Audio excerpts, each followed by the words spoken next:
भारत के हवाला से कपड़े की पाकीज़गी के बारे में कोई भी सवाल मौजूद हो इस मौजू के मुतल्लक तो सवाल कर सकते हैं।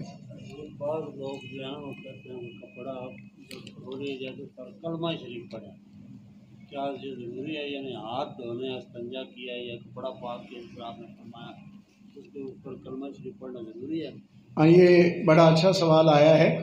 अमूमी तौर पे ऐसा समझा जाता है कपड़े की पाकीज़गी के लिए सिर्फ़ 3 शराइत जो मैंने ज़िक्र की कि 3 मरतबा धोना और इस तरह निचोड़ना कि पूरा कपड़ा जो है वो खुश्क हो जाए, यही शर्त है उसकी पाकीज़गी के लिए। कलमा शरीफ का पढ़ना बाइसे बरकत है और इंसान की बख्शिश का ज़रिया और सबब है, उसकी और बहुत सारी बरक़ात मौजूद हैं, मगर इस मौका पर पढ़ना वो ज़रूरी नहीं।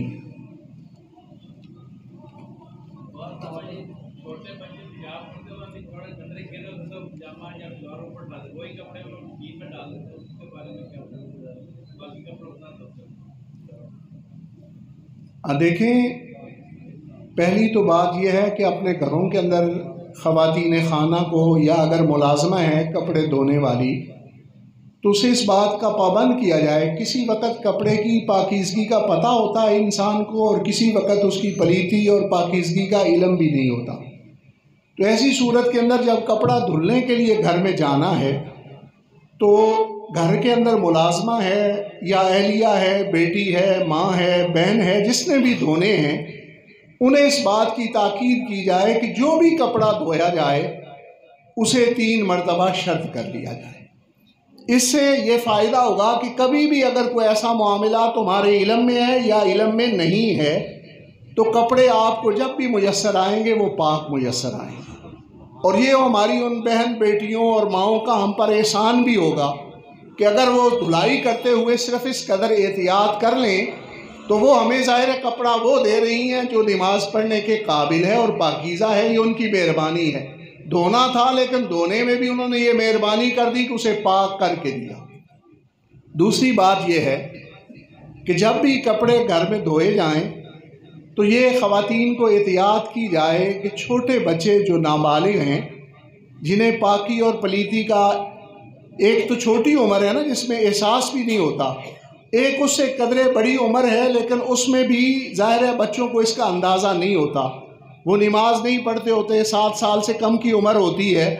तो ऐसी सूरत के अंदर इतनी उम्र के बच्चों के कपड़े बड़े आदमियों के कपड़ों के साथ ना धोए जाएं। ये भी एक एहतियात रखी जाए घर के अंदर कि जब वो कपड़े डाले जाएं तो उस वक़्त जो बालिग मर्द हैं, बालिग औरतें हैं, उनके कपड़े ना उसके अंदर धोए जाएं। इससे भी ये फ़ायदा हो जाएगा कि कभी पलीती से हम बच जाएंगे।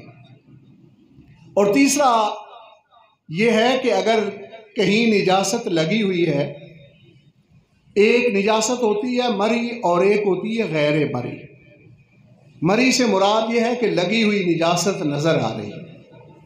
गैर मरी जिस तरह छोटे बच्चों का जो है ये पेशाब ये नज़र नहीं आता, चूँकि उसकी ख़ास रंगत भी नहीं होती, उम्र में छोटे होते हैं, सफ़ेद रंगत होती है, तो उसे निजासत गैर मरिया में शुमार किया जाता है। और उसकी पाकीज़गी के लिए भी जो है ये शर्त है कि 3 मरतबा उस कपड़े को शर्त किया जाए, खा नज़र आ रहा है खा नज़र नहीं आ रहा, एहसास हो रहा है पलीती के लगने का या नहीं, गीला है या गीला नहीं, खुश्क हो चुका है, फिर भी उसे 3 मरतबा शर्त किया जाए, इससे वो पाक हो जाएगा और यकीनन हम अपने खालिक व मालिक की बारगाह में हाजिर होने के लिए वो लिबास जो ज़रूरी है वो लिबास हमें मुहैया हो जाए। कपड़े में पलीती है, दिरहम से ज़्यादा है तो नमाज हमने पढ़ लिया है, इल्म नहीं है हमने, तो नमाज का टाइम तो गुजर गया, बाद में पता चला। हम वो नमाज की कज़ा करें, पहले ज़िक्र हो चुका है, अगर चलो सवाल की सूरत में आया और वाज़ेह हो जाती है बात, इससे और फ़ायदा हो जाता है सुनने वालों को।